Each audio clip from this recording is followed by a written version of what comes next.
परिचय।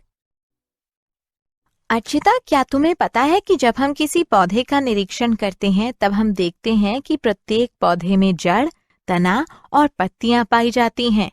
पौधे में पुष्प और फल भी होते हैं। हाँ, जड़ों के गुण, उनके प्रकार, रूपांतरण और उनके कार्यों के विषय में हम पहले ही चर्चा कर चुके हैं। अब हम तने के विषय में अध्ययन करेंगे।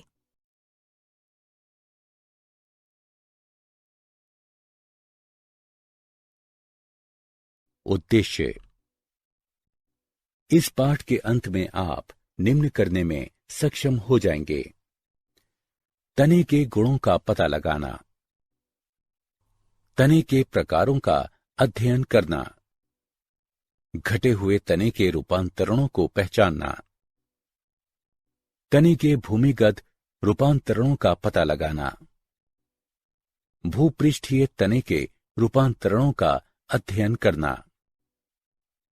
वायवीय तने के रूपांतरणों का अध्ययन करना, तने के विशिष्ट रूपांतरणों का अध्ययन करना और तने के कार्यों को समझना।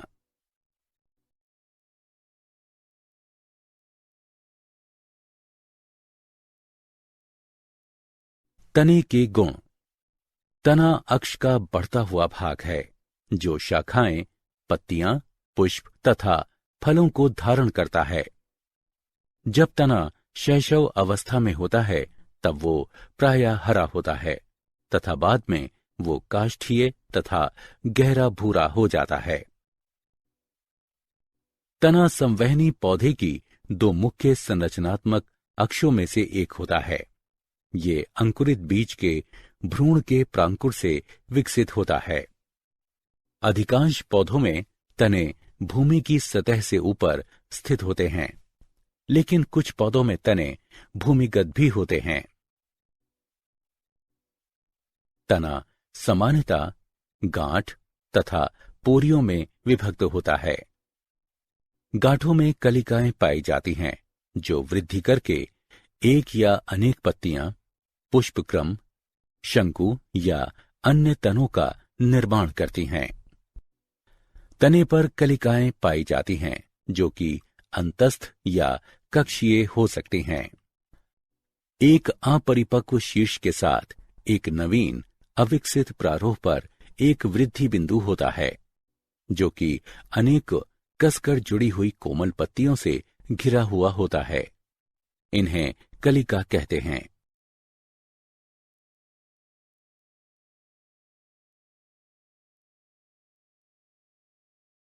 तने का शाखा विन्यास। तने के मुख्य अक्ष पर शाखाओं के व्यवस्थित होने की विधि को शाखा विन्यास कहते हैं। मुख्य रूप से शाखा विन्यास दो प्रकार का होता है: पार्श्वीय शाखा विन्यास और द्विभाजी शाखा विन्यास।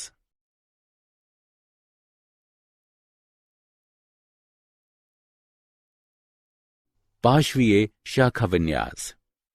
जब शाखाएं तनों के किनारों से निकलती हैं तो ये पार्श्वीय शाखा विन्यास कहलाता है। ये शाखा विन्यास की वो विधि है जिसमें वृद्धि बिंदु द्विभाजित नहीं होता है। शाखाएं कक्षीय कली की गांठों से उत्पन्न होती हैं। ये दो प्रकार का होता है: असीमाक्षी और ससीमाक्षी। असीमाक्षी। जब तना अंतस्थ कलिका द्वारा अनिश्चित वृद्धि करता है, मुख्य तने की पार्श्वीय शाखाएं अग्र अभिसारी अनुक्रम में शीर्ष की तरफ लगातार वृद्धि, पुरानी शाखाएं आधार की तरफ तथा नई शाखाएं शीर्ष की तरफ व्यवस्थित होती हैं।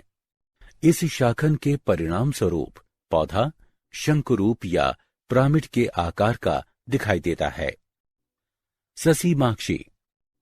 जब मुख्य तने की वृद्धि निश्चित होती है, मुख्य तना पार्श्वीय शाखा उत्पन्न करता है जो कि मुख्य शीर्ष से अधिक शीघ्रता से वृद्धि करती है। इस शाखन के परिणाम स्वरूप पौधे का विस्तार होने लगता है तथा वो गुंबद के आकार का हो जाता है। ससीमाक्षी तीन प्रकार की होती है: एक शाखी ससीमाक्षी, द्विशाखी ससीमाक्षी और बहुशाखी ससीमाक्षी। एक शाखी ससीमाक्षी। इस प्रकार के ससीमाक्षी शाखा विन्यास में एक ही समय पर केवल एक ही पार्श्वीय शाखा उत्पन्न होती है। इसे एकल शाखित के नाम से भी जाना जाता है। ये दो भिन्न प्रकारों यानी घुमावदार तथा कुटिल को दर्शाता है। उदाहरण, विटिस विनिफेरा में शाखा विन्यास कुटिल प्रकार का होता है। इसमें पार्श्वीय शाखाएं एकांतर किनारों पर विकसित होकर टेढ़ी मेढ़ी हो जाती हैं।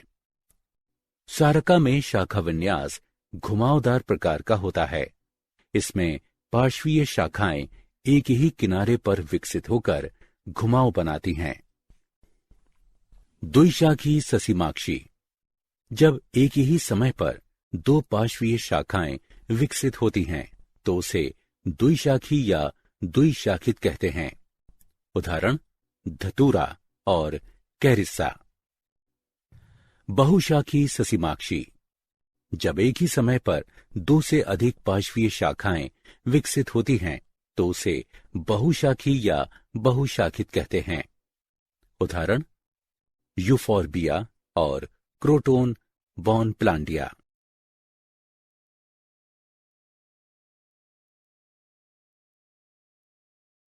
द्विभाजी शाखा विन्यास। जब अंतस्थ कली कांटेदार तरीके द्वारा दो द्विशाखित शाखाओं में विभाजित हो जाती है तो इसे द्विभाजी शाखा विन्यास कहते हैं। ये सामान्यतः अपुष्पियों तथा कुछ आवृत बीजी इनमें पाया जाता है, जैसे पाइन यानी पेंडेनस, क्लिनोगाइन यानी डिकोटोमा इत्यादि।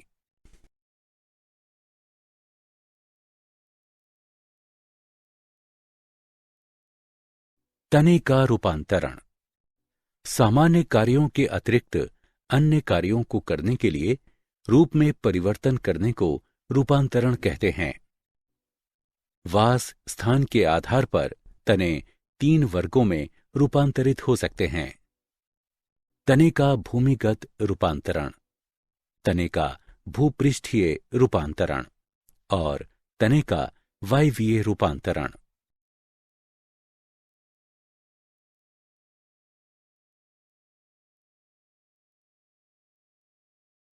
तने का भूमिगत रूपांतरण। भूमिगत तने भूमि की सतह के नीचे स्थित होने के कारण स्वयं को मौसम की प्रतिकूल परिस्थितियों तथा जंतुओं के आक्रमण से बचाते हैं तथा ये संचित भोजन के लिए भंडार गृहों की भांति तथा कायिक प्रवर्धन में सहायक हैं। इनके तने प्रकृति में भेद, गांठ तथा पोरियों की उपस्थिति, गांठों पर शल्क पत्रों की उपस्थिति, शल्क पत्र के कक्षों में कक्षीय कलिकाओं तथा एक अंतस्थ कलिका की उपस्थिति के द्वारा ज्ञात किया जा सकता है। भूमिगत तने 4 प्रकार के होते हैं: प्रकंद, कंद, शल्ककंद तथा कौर्म। प्रकंद। प्रकंद एक मोटा क्षैतिज वृद्धि वाला तना है जो सामान्यतः खाद्य पदार्थ को संचित करता है। इसमें गांठ, पोरियां, शल्कपत्र, कक्षीय कलिकाएं, अपस्थानिक जड़ें तथा एक अंतस्थ कलिका पाई जाती हैं। कक्षीय कलिकाओं को ढकने वाले शल्कपत्र तने के गांठ बिंदु से निकलते हुए दिखाई देते हैं। जड़ें प्रकंद की निचली सतह से विकसित होती हैं। उदाहरण, अदरक और हल्दी। कंद। कंद भूमिगत शाखा का एक फूला हुआ सिरा है जो कि निचली पत्ती के कक्ष से उत्पन्न होता है और मृदा में बाहर की तरफ क्षैतिज वृद्धि करता है। खाद्य सामग्री यानी स्टार्च के निक्षेपण के कारण प्रत्येक कंद अनियमित आकृति का हो जाता है। प्रत्येक कंद की सतह पर पत्तियों के अनेक निशान दिखाई देते हैं। पत्तियों के ये निशान गिरे हुए शल्क पत्रों की छाप होते हैं। प्रत्येक पत्ती का ये निशान एक कक्षीय कलिका को घेरता है। कक्षीय कलिका के साथ पत्ती के निशान को आंख कहते हैं। कायिक प्रवर्धन द्वारा आलू की ये आंखें नए पौधे को उत्पन्न करने की क्षमता रखती हैं। उदाहरण आलू। शल्ककंद यानी बल्ब। शल्ककंद में तना घट जाता है तथा छोटे चक्र सा दिखता है। कई अपस्थानिक जड़ें तने की निचली सतह से उत्पन्न होती हैं। उदाहरण प्याज, अदरक। प्याज, अदरक इत्यादि के शल्ककंद में आंतरिक पत्तियां मांसल जबकि बाहरी पत्तियां सूखी हुई होती हैं। इसे संकुचित शल्ककंद इसलिए कहते हैं क्योंकि संकेंद्री पर्णधार एक पूर्ण आवरण या कंचुक बनाता है। शल्ककंद की शीर्षस्थ कली प्रारोह का निर्माण करती है। कॉर्म। कॉर्म एक सीधे यानी लंबवत तने का फूला हुआ भूमिगत आधारी भाग होता है। ये फुलाव संचयित भोजन के संचयन के कारण होता है। इसमें शल्कपत्र तथा कक्षीय कलिकाएं पाई जाती हैं। वृद्धि की अवधि के अंत में वायवीय भाग मृत हो जाते हैं। प्रतिकूल परिस्थितियों में शीर्ष के समीप एक कक्षीय कलिका एक नए प्रारोह में विकसित हो जाती है, जो कि पुराने कॉर्म में संचयित भोजन का उपयोग करती है। नया पौधा अपने आधार पर एक नए कॉर्म का निर्माण करता है। उदाहरण अरबी यानी कोलोकासिया और अमारफोफेलस।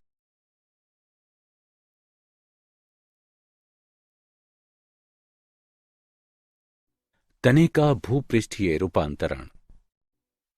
कुछ पौधों में कायिक जनन के लिए भूपृष्ठीय तने रूपांतरित हो जाते हैं। भूपृष्ठीय रूपांतरण निम्न प्रकार के होते हैं: ऊपरी भूस्तरी, भूस्तरी, चूषक तथा भूस्तरिका यानी ऑफसेट। ऊपरी भूस्तरी। ऊपरी भूस्तरी पार्श्वीय शाखा के रूप में तने के आधार से उत्पन्न होता है तथा मृदा की सतह पर फैलता है। ये गांठ तथा पोरियां विकसित करता है। प्रत्येक गांठ पर ऊपरी भूस्तरी नीचे जड़ तथा ऊपर पत्तियां उत्पन्न करता है। इस विधि से मात्र पादप से अनेक ऊपरी भूस्तरी निर्मित होते हैं तथा वे भूमि पर सभी दिशाओं में फैल जाते हैं। यदि ऊपरी भूस्तरी के विलगन यानी पृथक होने में यदि कोई क्षति होती है तो टूटे हुए भाग एक स्वतंत्र पौधा बनाने की क्षमता रखते हैं। उदाहरण ऑक्जेलिस, फ्रेक्रिया, सेंटेला अस्टाटिका। भूस्तरी। भूस्तरी में पार्श्वीय शाखाएं पाई जाती हैं जो कि भूमिगत तने से निकलती हैं। भूस्तरी मृदा में दूरी बनाए रखने के लिए क्षैतिज दिशा से बाहर की तरफ वृद्धि करती हैं। अंततः उनका सिरा अंतस्थ कली यानी भूमि से ऊपर निकल आता है तथा एक नए पौधे में विकसित हो जाता है। ऊपरी भूस्तरी चूषक या कोई आराध्य शाखा जो कि जड़ों का निर्माण करती है भूस्तरी कहलाती है। उदाहरण अरबी यानी कोलोकासिया। चूषक। एक पार्श्वीय शाखा जो कि भूमि की सतह के समीप से उत्पन्न होती है। भूमि के अंदर कुछ दूरी तक चलती है, अपने सिरों को मोड़ लेती है तथा एक नया पौधा उत्पन्न करती है। चूषक कहलाती है। उदाहरण क्राइसेनीथमम। भूस्तरिका यानी ऑफसेट। भूस्तरिका एक छोटी मोटी ऊपरी भूस्तरी जैसी शाखा है जो कि अपने सिरे पर एक नए पौधे का निर्माण करती है। भूस्तरिका जनक पौधे के मुख्य तने से सभी दिशाओं में वृद्धि करता है। यदि इनकी इकाइयों के विलगन यानी पृथक होने में यदि कोई क्षति होती है तो प्रत्येक एक स्वतंत्र पौधा बनाने की क्षमता रखती है। उदाहरण पिस्टिया, और आइकोर्निया।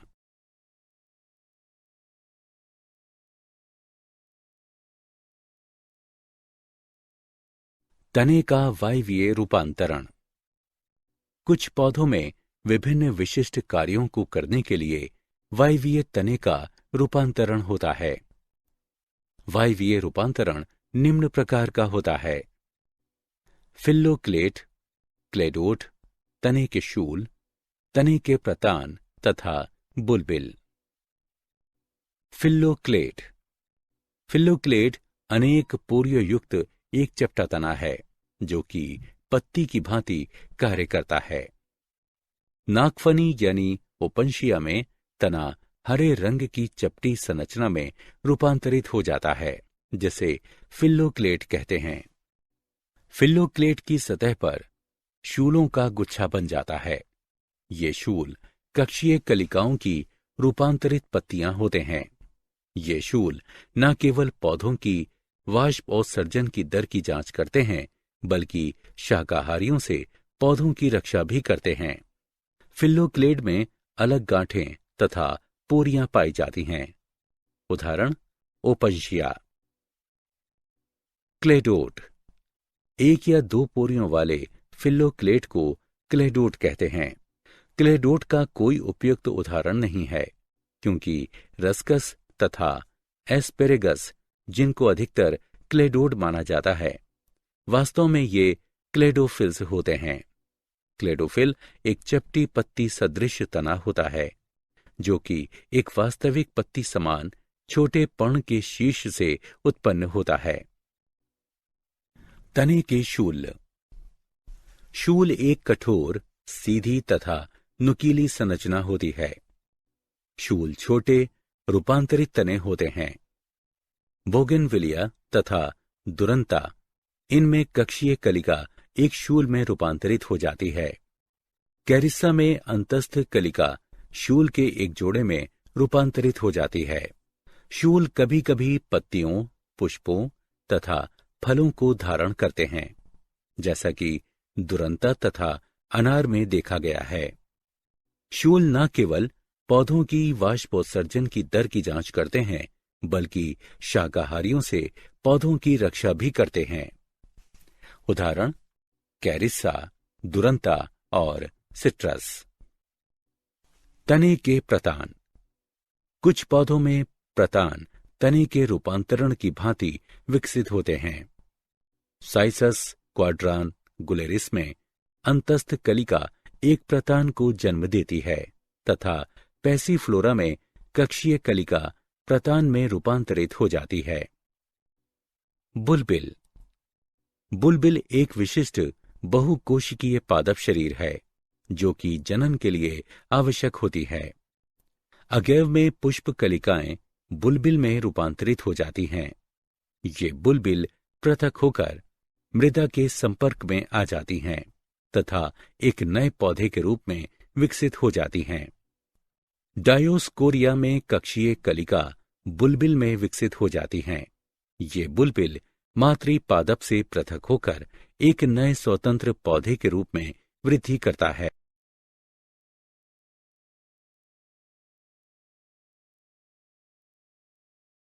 तने के प्राथमिक कार्य। तने के कार्यों के प्रकार निम्न हैं: प्राथमिक या मुख्य कार्य, द्वितीयक या सहायक कार्य। तने का प्राथमिक या मुख्य कार्य पत्तियों, पुष्पों तथा फलों को पकड़कर रखना तथा उन्हें सहारा देना है। तना जल तथा खनिजों को जड़ों से पत्तियों, पुष्पों तथा फलों तक संवाहित करता है। पत्तियां तने से इस प्रकार उत्पन्न होती हैं कि वो मुख्य कार्यों जैसे सूर्य के प्रकाश को ग्रहण करना तथा गैसीय विनिमय को करने में सक्षम हो जाती हैं। परागण तथा निषेचन की प्रक्रिया को सुविधाजनक बनाने के लिए तना पुष्प तथा फलों को धारण करता है।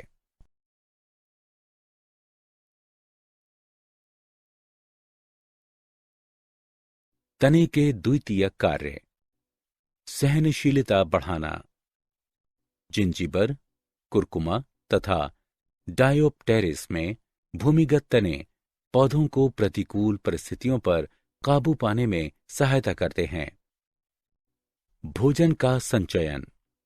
भोजन मृदूतक यानी पेरेन्काइमा कोशिकाओं तथा भूमिगत तनों जैसे सोलेनम ट्यूब्रोसम, अरबी यानी कोलोकासिया और अदरक में संचित होता है। आरोहक की भांति तने प्रतान, हुक, कांटे आदि में रूपांतरित हो जाते हैं, जैसे कि पैसिफ्लोरा, बोगेनविलिया तथा विटिस फिनिफेरा में।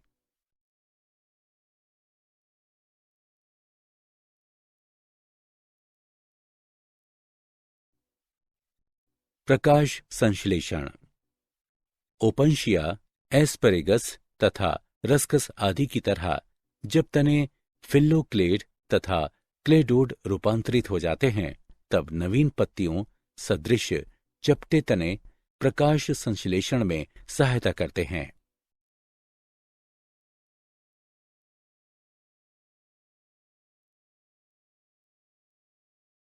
तने के द्वितीयक कार्य यानी कायिक प्रवर्धन।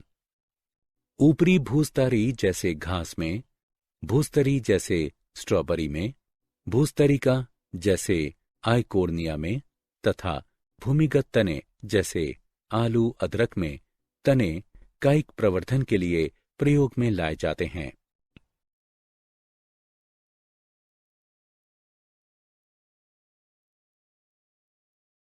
तने के द्वितीयक कार्य। चढ़ने से सुरक्षा करना। विकसित कांटों द्वारा तने पौधों को चढ़ने से बचाते हैं।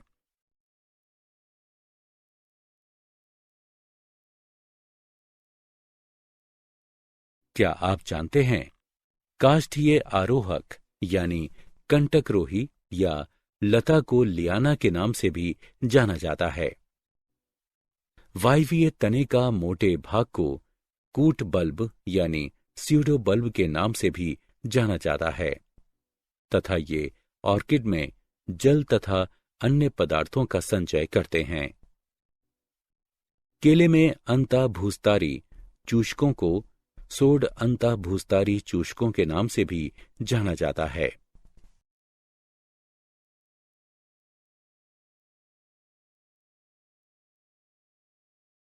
सारांश। आइए हमने जो कुछ सीखा है उसे संक्षेप में दोहराएं। प्रारोह तंत्र तने, पत्तियों, पुष्पों तथा फलों में विभक्त होता है। तने के मूलभूत आकारिकी लक्षणों के अंतर्गत गांठों तथा पोरियों, बहुकोशिकीय रोम की उपस्थिति शामिल है। तना धनात्मक प्रकाशा अनुवर्तक होता है।